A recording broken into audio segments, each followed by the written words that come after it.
Psalm 3 opens with David surrounded by enemies, abandoned by many, and hearing voices that say there is no hope left for him. Yet the psalm moves steadily from fear into confidence, from accusation into rest, and from distress into victory. The deeper message reveals that deliverance does not come through human effort, religious performance, or earthly systems, but through the finished work and reigning authority of God. David begins by describing the multiplication of his enemies. The opposition is not merely military or personal.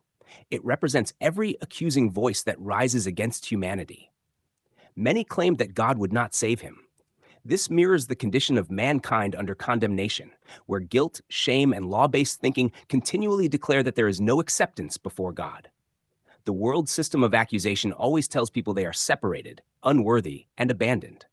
Yet David answers these accusations by declaring that the Lord is his shield.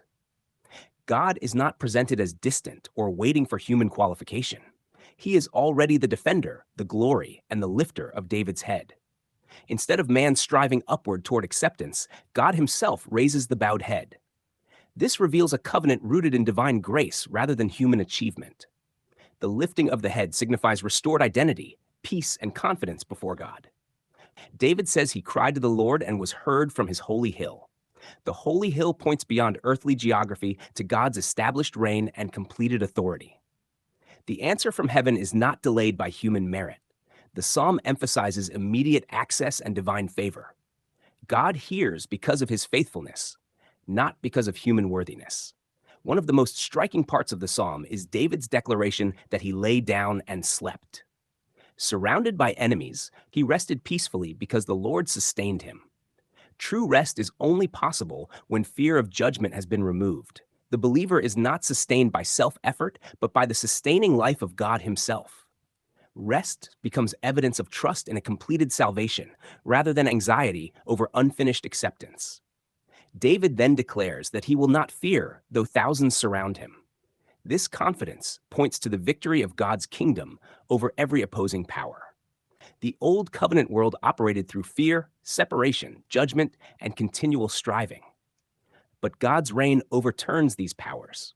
The enemies in the psalm symbolize all systems that oppose the knowledge of God's mercy and reconciliation. When David asks God to arise and save him, the imagery reflects divine victory over the enemies of covenant life. The striking of the enemies and breaking of teeth symbolizes the silencing of accusation and the removal of destructive power. The enemies lose their ability to devour, condemn, and intimidate. God's salvation dismantles the authority of fear and accusation. The psalm concludes by declaring that salvation belongs to the Lord. Salvation is entirely God's work from beginning to end. Humanity does not produce it, maintain it, or complete it through religious labor.